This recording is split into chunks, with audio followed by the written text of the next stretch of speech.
अस्सलाम वालेकुम। MCM 301 quiz number 1। ठीक है, अभी हम क्विज़ स्टार्ट करते हैं और उम्मीद है कि सारा बुक ही से आएगा, टेंशन नहीं लेनी आप लोगों ने। और हैंड आउट से आता है पेपर MCQs के स्पेशली। ठीक है, चलिए क्वेश्चन नंबर 1 है हमारा। Poor attention either on the part of the sender or on the part of the receiver can create problem और लेड टू मिसअंडरस्टैंडिंग। नॉर्मल सी बात है। अच्छा, एक मैं आपको बात बता दूं, जिसके साथ ये लगी होती है ना फिलिंग द ब्लैंक से वाली, वो बुक से आता है। ठीक है, बुक से होती है सेम स्टेटमेंट जो है। अगर ये देखें 4 वर्ड है ना, तो फिर आपको बड़ी अच्छी आसानी से पता चल जाएगा ये बुक के अंदर लिखा हुआ है। ठीक है, नेक्स्ट क्वेश्चन है हमारा। Which of the following is an interpersonal need to establish identity with other. देखें, दूसरों के साथ हम बनाते हैं interpersonal need to establish identity with other. इसका आंसर होना चाहिए मेरे ख्याल में आइडेंटिटी विद अदर। ये होना चाहिए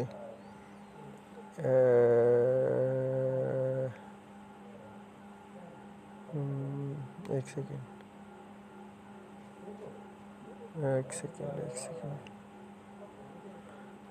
एस्टैब्लिश रोल वी प्ले, क्या होना चाहिए? Another is an engaging person who established। ये होता है इंक्लूजन। ठीक है, इंक्लूजन इसका आंसर है। Correct answer is inclusion. The need to establish identity with other, ये करेक्ट आंसर है। ठीक है, याद रखिएगा, बुक ही से आ रहा है पेपर, टेंशन न लें आप। अगर बुक अच्छे से पढ़ी हो तो आपके 100% मार्क्स आएंगे। If the modern organisation uses the medium like reports, conferences or inter office memos to communication with the people working in the organization, what type of communication it will be? If a modern organization uses the medium like reports, conferences or inter-office memos, reports भी होती हैं, conferences भी होती हैं और memos भी। ये सारी जो है ना, ये आपकी जो है ना आपकी ऑर्गेनाइजेशन के अंदर ही होता है सारा कुछ। ठीक है, तो अगर ये देखें, रिपोर्ट्स भी आप अपनी ऑर्गेनाइजेशन के अंदर इस्तेमाल करते हैं, कॉन्फ्रेंसेस भी उसके अंदर ही होती हैं और इंटर ऑफिस मेमोरेंडम जो होता है ना, वो आपकी ऑर्गेनाइजेशन के अंदर जो कम्युनिकेशन होती है वो मेमोरेंडम के ज़रिए होती है। अगर आपने ऑर्गेनाइजेशन से बाहर आपने कम्युनिकेशन करनी है तो दैट विल बी लेटर। ठीक है, इसका आंसर होना चाहिए इंटरनल कम्युनिकेशन। ठीक है, इंटरनल कम्युनिकेशन का मतलब है कि ये ऑर्गेनाइजेशन के अंदर ही आपकी ये सारा काम हो रहा है। अगर ये इधर लेटर होता और फिर ये शायद एक्सटर्नल कम्युनिकेशन हो जाती है। अब इसका आंसर है इंटरनल कम्युनिकेशन। ठीक है, next.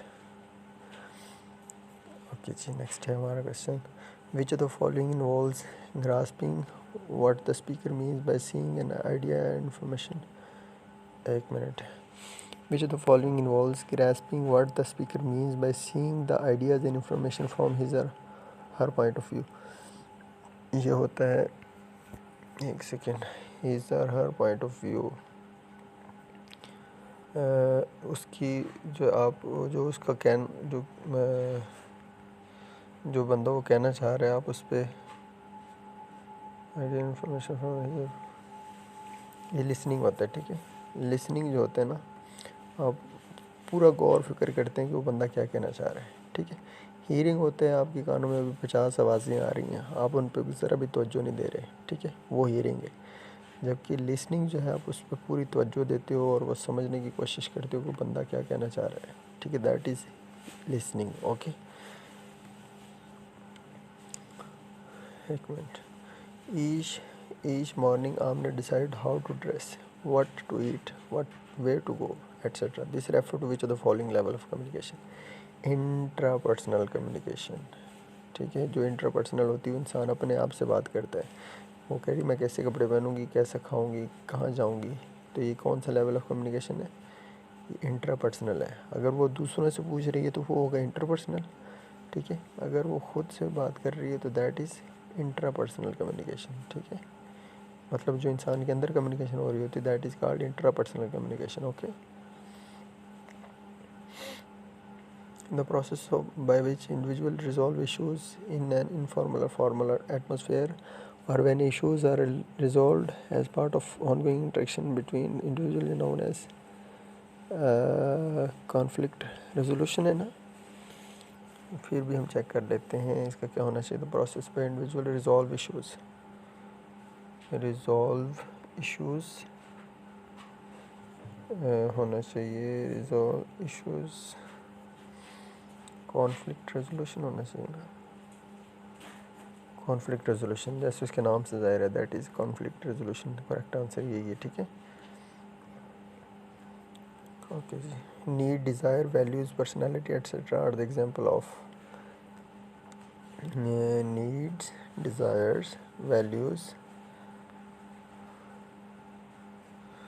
needs, desires, values, personality, etc. are the psychological context। ठीक है, ये कौन सा है? Psychological context. ये सारे साइकोलॉजिकल कॉन्टेक्स्ट हैं, ये करेक्ट आंसर है, ठीक है। बुक ही से आ रहा है पेपर, टेंशन न लें। Which of the following statement define situational context of interpersonal communication. Situational psychosocial, deal where you are, where तो होगा आपका जो it concerns your reaction to the other person. It deals with psycho situational context, deal with psycho social where. यही आपका, यही psycho social where जो है ना, ये आपका है सिचुएशनल कॉन्टेक्स्ट, ठीक है, ठीक है। और दूसरा होता है ओके जी, साइकोलॉजिकल कॉन्टेक्स्ट। ये करेक्ट आंसर इसका यही है, ठीक है, बुक से आया है पेपर। ओके जी, which of the following is correct about human memory. Human memory जो है ना रिकन्स्ट्रक्टिव है।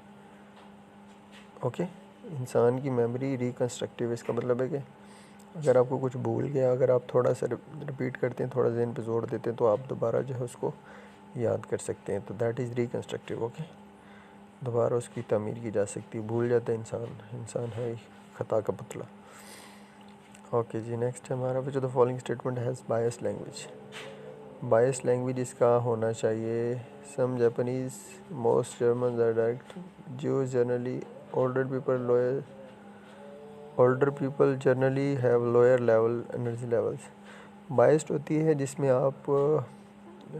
आपने कोई किसी की खामी जो है वो की हो, पॉइंट आउट की हो। Most German are direct in their communication, I think इसका ये होना चाहिए, Jews generally make good business people, older people generally have lower energy level, older people generally have lower energy level। I think ये वाला इसका answer है। आप इस फिर भी चेक कर लीजिएगा, शायद ओल्डर पीपल। एक मिनट इसको चेक कर लेते हैं, ऐसे ही ज़ाया ना हो जाए हमारा आंसर। सम जापानीज़, जल्दी जापानीज़। ओके, मैं यही लगा रहा हूँ फ़िलहाल, अल्लाह हाफिज़। चलें जी, क्वेश्चन आप क्विज़ पूरा हो गया, मगर सारा बुक से आ रहा है, टेंशन न लें, अच्छे से बुक पढ़ें और इंशाल्लाह 10 बाई 10 मार्क्स लें, ठीक है। स्टे ब्लेस्ड एंड अल्लाह हाफिज़।